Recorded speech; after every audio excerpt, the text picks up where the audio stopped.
Yeah. Yeah. I told the answer that's way all over. She's like, she visits her. And I said, what I do, just say it's 3.5. 3.5 was 5 is 9. Then you only have to remember the number. Number 9 is one number when you get there. Divided by 3, boom, you got the number. She doesn't know. She doesn't know it's like the first day. So she gets 24. She knows that's insane. I mean, she doesn't say anything.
They usually set up their Twitter. I mean, it goes like they were, they set it up to alert Twitter that it's starting. It's already started.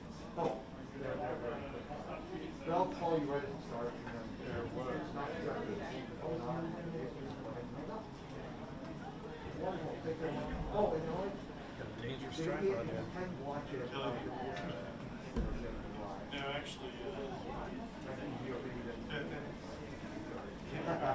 awesome. All right.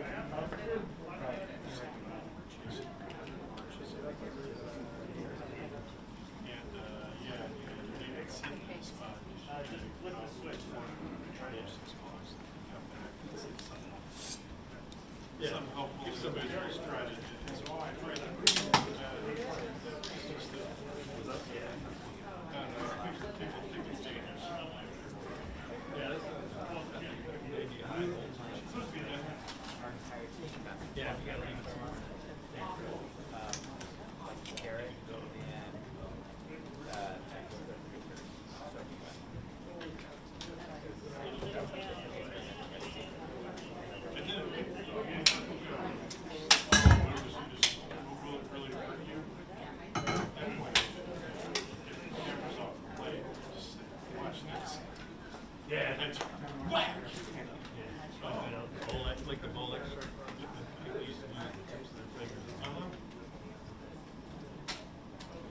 Yeah, the finger tipper group is here. Yeah. Yeah, this is the finger group. Well, the way you get that, with that, it's a little tricky. You can do it if you try. Oh, yeah.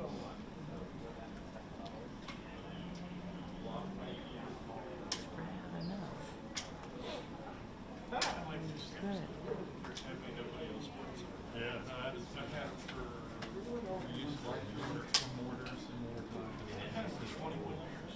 Yeah, that's good. Do they make little ones? No. You know, when I got there, I kind of forgot what these things and they were all there. Yeah, they're probably dummy sticks. Yeah, probably. Yeah. That's the first sticks I've had when I started. I actually, I hate them. But, because everybody has a hot dog to me. I hate It's so used to it. But, I don't have to care. No, they're great. That's why you have, once you get where you're going.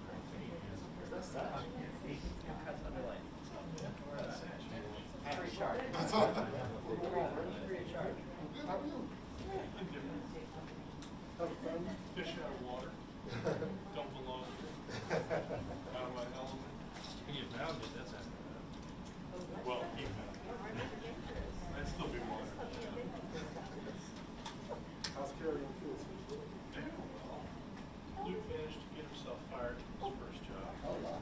Yeah, so, Good start. It's a teachable moment. yeah, so. You good? I'm okay, man. Surviving. You do anything besides the weights? Eat a lot. You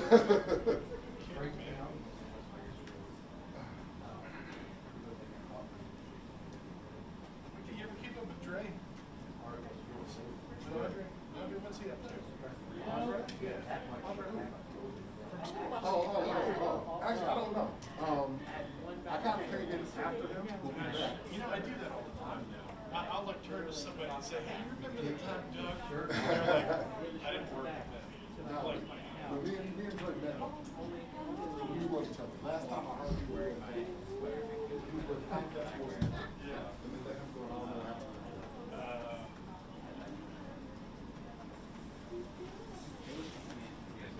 You see, that's when you know it's time to go. And you're like, you can't even like tell stories about people you work with because That are now people, dead. the people you work with now have no idea who these people are.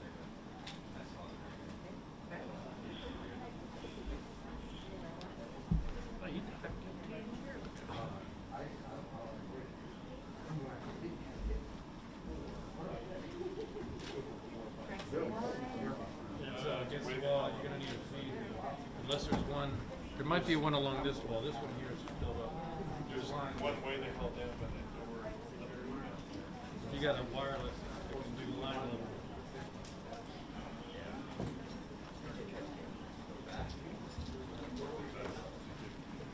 They were down at the bottom. They got to the place where they were so bad. Like, no joke, they like knocked up someone's car and were like, we get in your car. In my car? It's your car. Sorry, you're on your own. You know, I've been trying to work on my posture, so I'm gonna sit up extra straight today. My chiropractor says.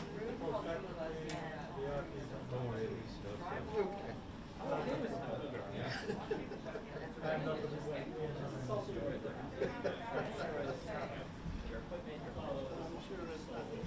The only thing is when there's seals good. Oh, yeah. Yes, you get a little bit, you just gotta remember to check. I hardly ever, like, I hardly ever extend. I mostly just use the same thing. If I do extend, then you have to have a mix set. Most of the time, I just extend as because that's the width that I need to go. You get farther. How you been? Yeah. And then I just go. Yeah, I can see that being a problem. Yeah. That was a problem for me in the past too. The CPs are,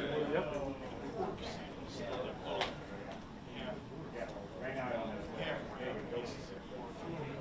I replaced them probably 10 years ago. take the head off. Yeah, that's the easiest. Well, this head. Correct. Check 1, 2, 3, 4, 5, 6, 7, 8, 9, 10. Yeah, some days it'll, if it's hot, fluid won't be in the right place. And then other days when it's cold, it also won't be in the right place. It's happy when it's like 70 degrees. It's an Italian. It's a, I think it's French. But I think they're all part of doing it. It's too old. Come back to this side. Yeah, we used to have that. Those felt nicer. Is anyone using this check? No? Perfect, thank you. Yeah, later. This thing has a plug.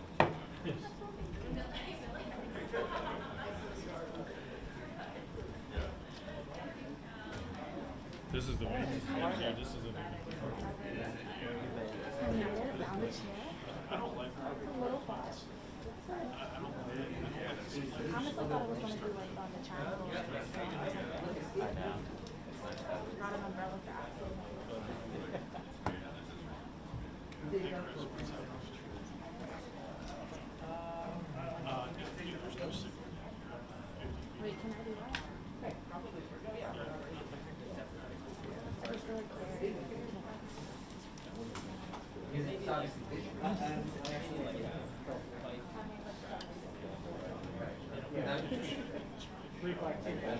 yeah. I didn't even try my job. I didn't try my life because even when I get to work, I don't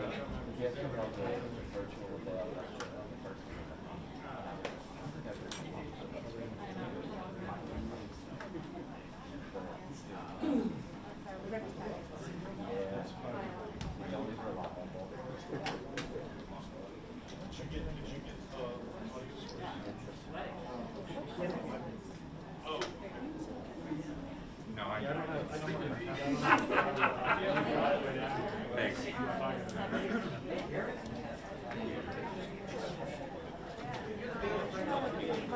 Oh, yeah.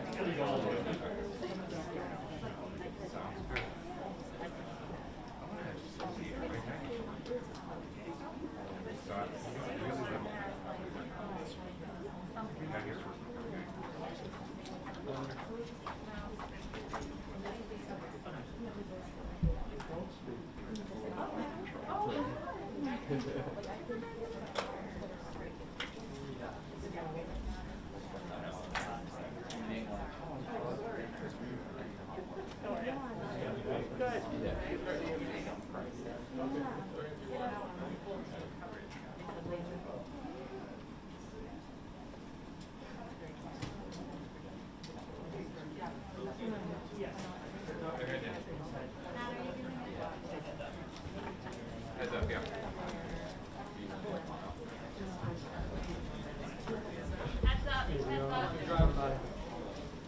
Not a 2-minute warning, but in the next few minutes. Is everyone good?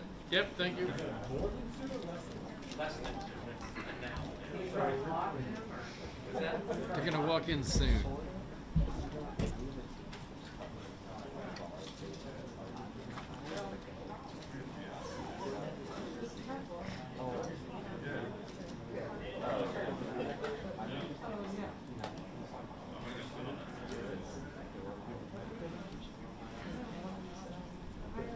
Okay, we started. Before that, the owner did that? Okay. No.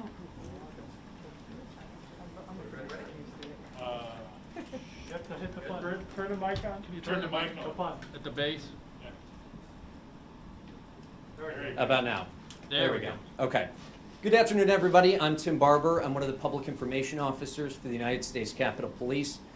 We know you have a lot of questions, and as part of the new way we're doing things here, we're going to come up and we're going to explain briefly what we've been doing in general to prepare for tomorrow's demonstration and, of course, answer some of your questions. You're going to be hearing from Chief Tom Manger, Assistant Chief for Protective and Intelligence Operations, Yogananda Pittman, Acting Assistant Chief for Uniformed Operations, Sean Gallagher.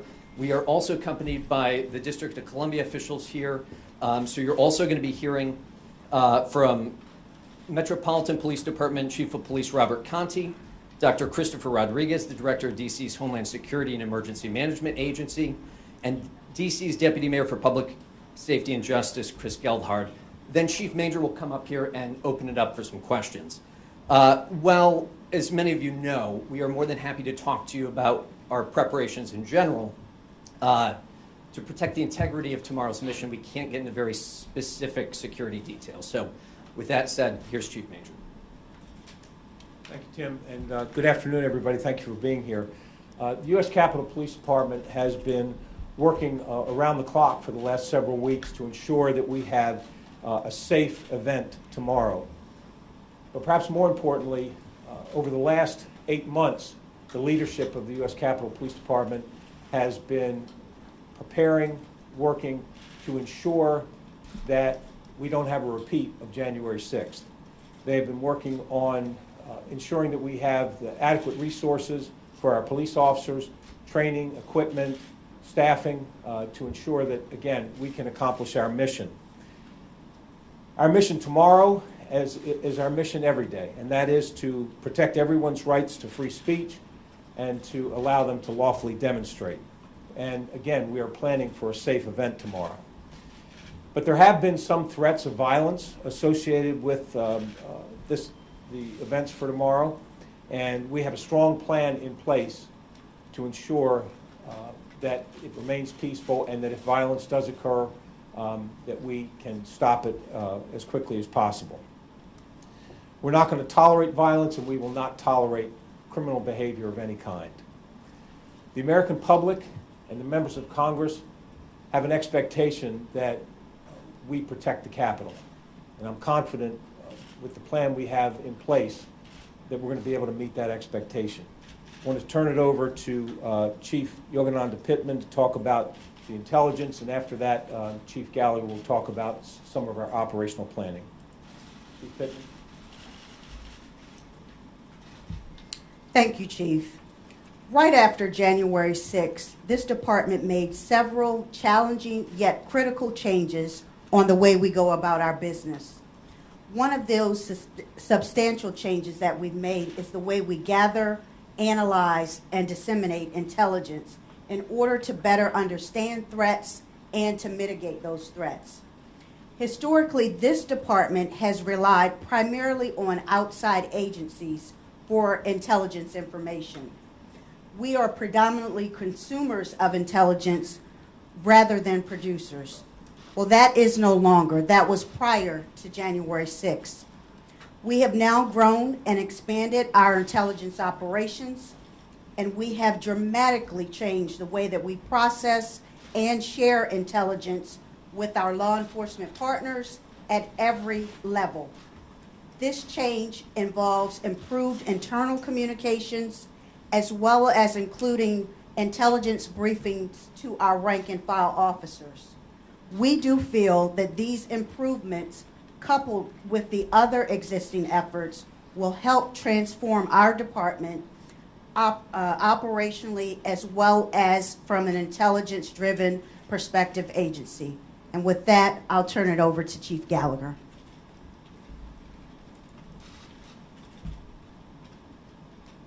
Thanks, Chief. Good afternoon, everyone. As Chief Manger has stated, we have been working for several weeks extensively on the planning leading up to this weekend.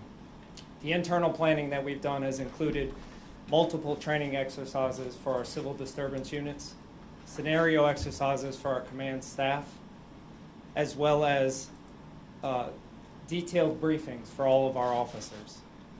Our officers are ready. We have already transitioned into an enhanced security posture on Capitol grounds, as you can see by the security fence and various other security measures that are in place. Externally, we have been working with over 25 of our partnering agencies on a seamless, integrated plan for this weekend.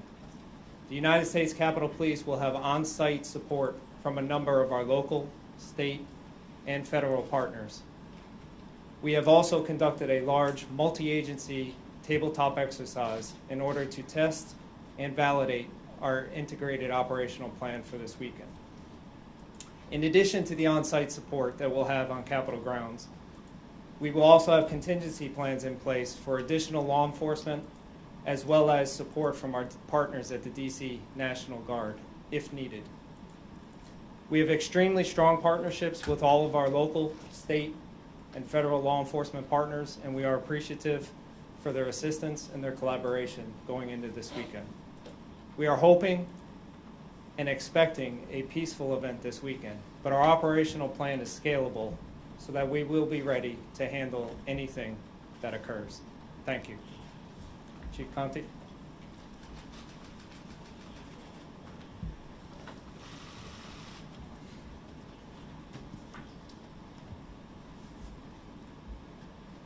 I'm Robert J. Conte III, Chief of Police of the Metropolitan Police Department. As Chief of Police of the Department, I want to assure you that our agency, in coordination with our local and federal partners, have carefully planned for the upcoming First Amendment activities taking place tomorrow on Saturday, September 18th. In addition to the scheduled demonstrations, our city will also hold the popular 8th Street Festival, a number of sporting events, and concerts. Residents and visitors attending any one of these events should expect MPD officers to provide great police service and be present and visible throughout our city. While we have multiple high-profile events, MPD will handle these while continuing to provide routine police service throughout communities all throughout our nation's capital. Our department has increased staffing today and is fully activated for tomorrow. So you will notice an increased police presence around the city, and this is to ensure everyone's safety and security throughout the district. The Metropolitan Police Department handles hundreds of demonstrations each year. The First Amendment assemblies planned for this weekend are no different, and we are prepared. We haven't had an opportunity to speak with the organizers of this weekend's demonstrations and have planned accordingly. We are also aware of various countergroups planning to exercise their First Amendment rights. As a reminder, the district's gun laws will be enforced, and in the event we observe individuals in possession of a firearm, we will take police action. DC Code expressly prohibits anyone from carrying a firearm within 1,000 feet of any First Amendment assembly, to include members of the public who have been issued a concealed carry permit in the District of Columbia. Earlier this week, we posted no gun zone signage around the demonstration area. We're also asking the public to be patient and be prepared for disruptions to roads, parking, and getting around the city, as a number of road closures will be in effect. There are a number of road closures around the Capitol and Constitution Avenue that all residents and visitors should be aware of on this day, and the possibility that additional intermittent closures go into effect to safely facilitate all activities.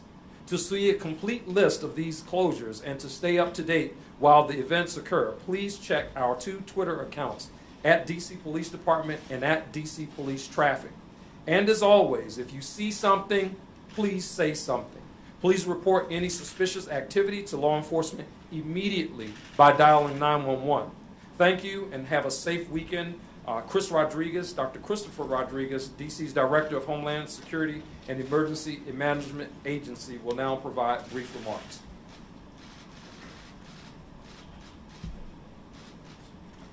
Thank you, Chief Conte, and thank you, Chief Manger, for having public safety representatives from the city here today. Good afternoon. My name is Chris Rodriguez. I'm the Director of DC's Homeland Security and Emergency Management Agency. As the host of our federal government, the District of Columbia plays an important role in the security posture of the United States Capitol, and we stand ready to assist our federal partners. Our mayor, Muriel Bowser, is activating the District of Columbia's Emergency Operations Center, or EOC, tomorrow on Saturday, September 18th. This activation will allow district government, led by the Homeland Security and Emergency Management Agency, to establish clear coordination and communication with our local, regional, and federal partners to ensure interagency coordination, to monitor the various planned First Amendment events, and to provide situational awareness and resource management if needed. The District of Columbia is 700,000 residents strong, and we do not tolerate hate, violence, or the criminal actions of those who committed the insurrection on January 6th. Our city is open, and no matter what is happening, our public safety team, led by the Metropolitan Police Department and Fire and EMS, work around the clock with our partners in the federal level to protect the residents and visitors of our nation's capital. In fact, as the chief mentioned, this weekend is filled with activities that showcase what makes DC great, from a time-honored street festival, college football, to concerts and a baseball game. Finally, we ask residents and visitors to sign up for the district's alert notification system, Alert DC. By staying informed, Alert DC is your personal connection to real-time updates on traffic, weather, and more. You can do that by signing up at alertdc.dc.gov. I'll now turn it back to Chief Major for questions. Thank you. Thank you. Yes, sir. Chief, several of you said you expect this to be a peaceful demonstration here tomorrow. So I'm wondering then if the enhanced security posture, the fence, the full activation of these officers is based on specific intelligence that it won't be, or just a desire to not leave anything to chance? I think the answer to that is all of the above. I mean, first of all, this is, I think, we would be foolish not to take seriously the intelligence that we have at our disposal. How credible it is, how likely it is, people can make those judgments, but the fact of the matter is that we are hearing some chatter that I think it would be responsible for us to plan the way we've been planning and put the precautions in place. And then, but also, this is as good a time as any to practice this model, this regional model where we get help from neighboring agencies, where we work in conjunction with the city to prepare for big events. This won't be the last time that we have this kind of preparation for an event. Yes, ma'am. Thank you. Is this the new normal for every large protest that will take place? Is it going to be this level of planning? I don't know that it's the new normal in the respect that if we have information that there could be violence or there could be issues, there would be this kind of planning. It doesn't necessarily depend on the size of the event. There are events where 50,000 people are expected, and it might not have this. We might not do the same things in preparation just because of the nature of the event and the intelligence associated with it. So, yes. Chief Major, you had said that there have been some threats of violence. In your view, are those threats of violence credible? It's tough to say whether they're credible or not. We don't know with any certainty. But what we do know is that the chatter that we heard prior to January 6th obviously turned out to be, many of those threats turned out to be, in fact, credible. And so we're not taking any chances. Yes, ma'am. Chief, less than 24 hours out, what specific types of threats of violence are you seeing? And a second question, are you factoring in the former President Donald Trump's rhetoric into your security planning? So far, the former president has not. I know that he put out a statement of support for the folks that were arrested on January 6th, but I don't know that there was a specific mention of this rally. And your first question was? What specific threats of violence are you seeing less than 24 hours ago? So what we're concerned about, I think, more than anything, is the possibility of counter demonstrators and making it to this demonstration and there being violence between those two groups. But that's where Chief Conti and the Metropolitan Police Department are going to ensure that does not happen, that they don't end up getting together. That's, I think, the biggest, in my opinion, that's the most likely scenario for violence. But we're also planning, just in case any demonstration, the one at Union Square or any of the counter demonstrators, if they decide they want to breach the fence, if they decide they want to attack law enforcement, we'll be ready for those kinds of violence. I think they're less likely. I think the biggest concern that many of us have are the counter demonstrators, making sure that things stay safe with them as well. Behind you, yes, sir. Chief Major, how is it breaking down? Is it you're at the Capitol? I see the Park Police here as well. Who's doing what? As Chief Gallagher had mentioned, we have already gone through a tabletop exercise where we have specific assignments for the agencies that are helping us. And so there'll be different agencies responsible for different areas. We clearly have to not just be concerned with the Capitol itself, but I mean, we've got a fairly large campus with a lot of buildings, so we've got help there as well. So particular agencies have been assigned particular areas and specific responsibilities. I noticed you said, though, that, for example, DC police are responsible for keeping, I guess, the people at Freedom Plaza from the people who are here in front of the Capitol. It's MPD, but the U.S. Park Police will, I think, will assist with that as well. Yes, sir. Chief, the organizer of the rally, Matt Brainerd, said this morning on C-SPAN that his organization had security working with the Capitol Police. Is that true? We, our folks have been in touch with the organizers, and we are aware of the fact that they have security folks. As far as the communication, it's just been just cursory coordination. We're aware that they're there. Yes, sir. Were you telling your officers regarding rules of engagement? How many protesters are you currently expecting? Right now, the permit asks for says 700. We don't know if it's going to be 500, 700, 1,000. We don't know how many people to expect, but we do know that the permit was for 700. And regarding rules of engagement? Oh, I'm sorry. Look, in terms of how we engage, we handle multiple demonstrations at the Capitol and the Supreme Court every day. Every day we handle multiple demonstrations. And our rules of engagement are to allow people to peacefully protest. It doesn't matter what their cause is, what their political affiliation is. That doesn't matter. We have rules of engagement that allow people to lawfully protest. If they begin to do something unlawful, they're given warnings. If they don't heed the warnings, then we make arrests.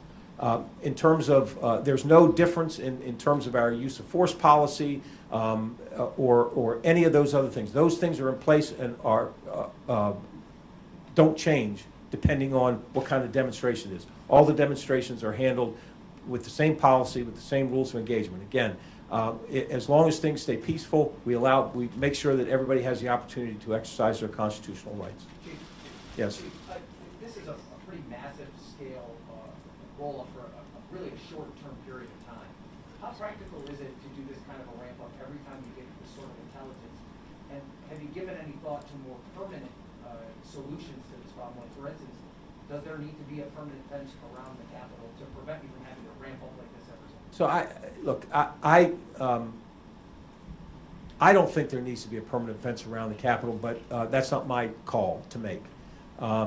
And I don't see this as we're not going to plan this kind of operation for every again, we have multiple demonstrations every day. But this is, again, as I said before, this is much an opportunity to practice this plan. So in case we need it, we've been through it, once or twice. And but I think that we're going to use it when it needs to be used.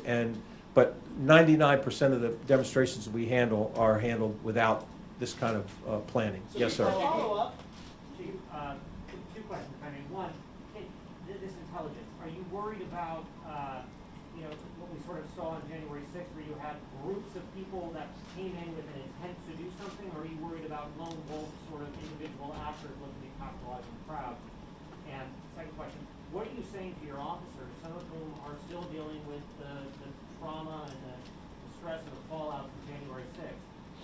Guys, men and women who are on the line sort of abandoned, that they're going to be back out there again?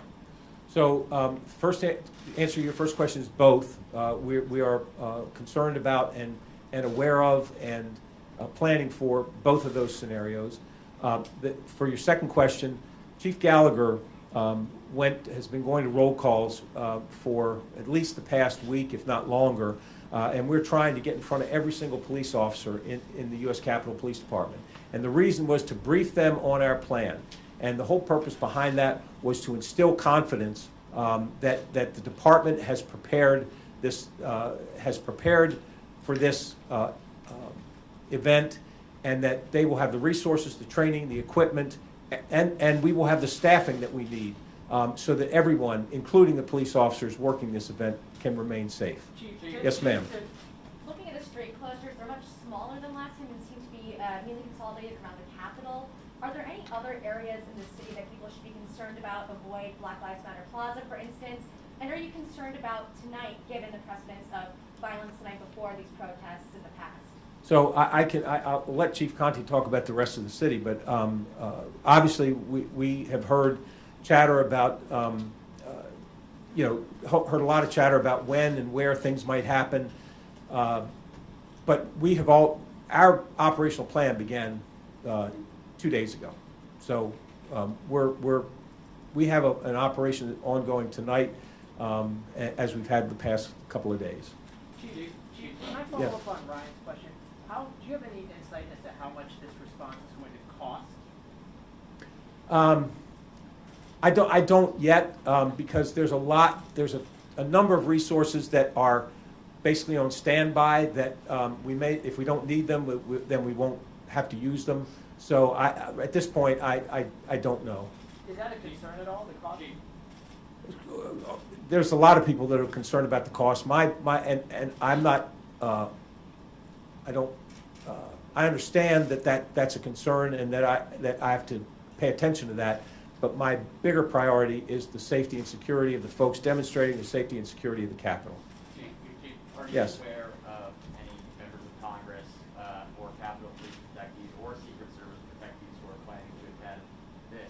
And then just the second question, obviously these rally goers are coming for a very specific reason that is germane to the Capitol Police, in that they're arguing that January 6th defendants are fundamentally innocent and should be released. They're political prisoners. How would you respond to the underlying purpose of this rally? So I'm not aware of any elected officials that are planning to attend. There were a few that were invited. To my knowledge, all of them have declined. As far as your second question, everybody, and you're not going to like my answer, but everybody's got the right to free speech. They can believe what they want to believe. I'm there to uphold the rule of law and make sure everybody's safe. Yes, ma'am. Chief, this may also be for Chief Conti. As far as protecting the city itself, the neighborhoods surrounding the Capitol, also, as was mentioned, Black Lives Matter Plaza, the churches that were vandalized and signs were set on fire, things like that. How do you make those folks feel safe and secure heading into this event? I'm going to let Chief Conti answer that, but I will tell you that I attended the First District Citizen Advisory Committee meeting. It was a virtual meeting, but I attended because I wanted to assure the folks, the residents that live around the area, that we were concerned about their safety as well, and I informed them about some of the things that we were doing that might impact the neighborhood. So we are trying to be good neighbors. Yeah, thank you for that question, Darcy. The Metropolitan Police Department, we're prepared. We're fully deployed. All of our members will be out in community working. As Chief Major mentioned, certainly we have concerns about the Capitol area itself, but the Capitol Police, they will be handling that, and the Metropolitan Police Department will be here to support, and we will support our communities, as we have with every demonstration that happens in this city. We will not abandon the residents of the District of Columbia. We will make sure that those communities are equally safe.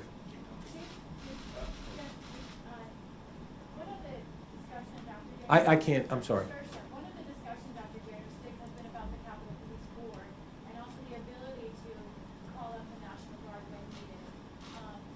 The Washington Post is reporting that you formally at one point requested for armed National Guardsmen, 100 of them, and then later changed that request, which they have a source saying it was not done properly. I'm wondering if that's accurate, and I'm also wondering if you feel that the system works for you in this situation for getting the National Guard resources you need. The story is not accurate. First of all, the Capitol Police Board has been nothing but helpful. They have been nothing but supportive, and they have. The only questions they have for me is, what do you need? What can we get? What can we do for it to help you? And so when we talked about the issue about calling putting the National Guard on standby or calling for the National Guard assistance, we had a discussion. And everybody had different perspectives and different thoughts about it. And we had a discussion. This is what happens when you have people that are responsible for this kind of decision. We had a discussion, and in the end, we were all in agreement for what we asked for. Which is what? Can you clarify the situation on the National Guard? If our request for assistance will be if the event goes longer than we think, if longer than we think it'll go, they would be available to help us to secure the area around the Capitol. But if the event comes and goes, there'll be no call to them for assistance. Worst case scenario option kind of thing? Well, no, as I said, if it goes longer for whatever reason, we could call them to help us secure the perimeter of the Capitol. Yes, sir. Will they be armed? Will they be armed? Chief, No, we're not asking for them to be armed. Chief, a Homeland Security assessment warned of online chatter. And I'm sorry, I can't hear you. Chief, a Homeland Security assessment warned of online chatter that people may try to storm the Capitol tonight. Have you increased staffing tonight, and what specific protective measures are being put in place for congressional office buildings outside of the fenced area? So that's a great question, but my apologies. I am not talking about numbers, tactics, just because I want my cops to be safe, and I don't need to necessarily tell folks that might want to do something unlawful, give them the advantage of knowing what we're doing. But the answer to your question is yes, we are aware of that, and yes, we are prepared. Yes, in the back, sir. Chief, is there any concern that after the formal event tomorrow, those who attend could end up going to the jail, since this is about those who are being jailed? I think we're all aware that after the event, they could go anywhere they want to in the city, and again, we're aware of that. So I'll just keep it at that. Yes, sir. Regarding the tools of the trade, has U.S. Capitol Police or its partnering agencies asked for access to the long-range acoustic device, the active denial system, or OC or CS tear gas launchers? Again, I don't. Those kinds of details only. We'll talk about them afterward. If we use anything we use, we'll be happy to talk about. But at this point, I'm not talking about those kinds of things. Yes, ma'am. Do any of the intelligence reports that you're seeing? I'm sorry. Oh, sorry. Do any of the intelligence reports that you're reading over point to any particular extremist groups? Maybe some of the ones we saw during the January 6th insurrection? I think that there have been. Many of the intelligence reports talks about some of the organizations that were here on January 6th, and so we're seeing those kinds of things. But we're also seeing mixed messages about whether folks are coming or not coming. So so it's good that we know it. It's good that we're paying attention to it. But as is often the case with intelligence, it's not really clear. You have to make value judgments about, okay, well, we're reading this, but what does it really mean? So that's something that, as Chief Pittman talked about, we've got good people who are trying to give us the best recommendations. But the fact that we have this information, that helps us plan better. And folks, we're just going to do a couple more questions. Just a heads Yes. up. Just for probably Chief Conti, we are getting some calls about the 8th Street Festival, people who live in that area worried about clashes and that sort of thing. So can you talk about, are you worried about that, and what are you taking to make sure the crowds are separate? Well, the 8th Street Festival is a festival that's been happening in the District of Columbia for several years now. We expect it to go on, and the people who attend are going to enjoy themselves. Again, we're prepared. We have contingency plans for any possible disruptions, and that's pretty much where we are. Yes, sir. For Chief Conte, we really try to keep the groups apart from Freedom Plaza and the Capitol, where they would be free to roam around. Well, as Chief Manger kind of mentioned, we won't disclose our tactics necessarily. We are aware of, obviously, if groups are able to interact, we certainly want them to have sight and sound of each other if need be. But we won't disclose the particular tactics that we're going to use to try to mitigate any potential issues there. All right, folks, we're going to do one more question. All right, I'm not going to pick one. I'm going to let both these folks in the back. So either one of you, each can ask a question. Any specific groups that you're aware of that has planned to counter protesting tomorrow? I'm sorry. Any specific groups that you're aware of that has planned to counter protesting tomorrow? We're aware of three. How about I take it? We're aware of three groups, and two of the groups haven't had much of a history of violence. One of them has had some clashes before, so we're aware of three groups that may be doing counter protesters. Yes, ma'am. Chief, what is the strategy for protecting members back home? For example, does anybody new have a detail who doesn't normally have one? Is there an expanded detail? And then, if I can ask a follow-up, have any cases been generated regarding threatening comments related to this rally? So there are threats against members of Congress. Another thing we deal with every day, and we have not had really anything that has specifically been tied to the rally tomorrow. But there have been, we have just in the last few days, we've had a number of threats, specific threats come in against specific members of Congress. So we're going to handle those the same way we always handle those. And there's nothing different about the way we're going to deal with those because of the rally tomorrow. Thank you all very much. Appreciate it. All right, folks, so right now our plan is to not hold another news conference over the weekend unless something newsworthy happens, in which the same thing that we've done over the last couple incidents, we'll communicate with you over Twitter, the time, the location. We'll try to give you a heads up. We're also going to be using Twitter as we normally do during any kind of major event to communicate with you all and provide any information the public or you all folks might need. So stay safe tomorrow, and thank you for coming. Thank you.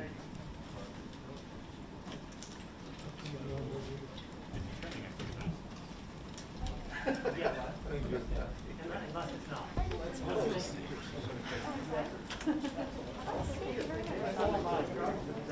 Well, mentally it's a whole different situation. Mentally, I have to feel safe. Mentally, physically, I'm emotionally, very unsafe spiritually. mentally. Yeah. Just today. They covering the thing.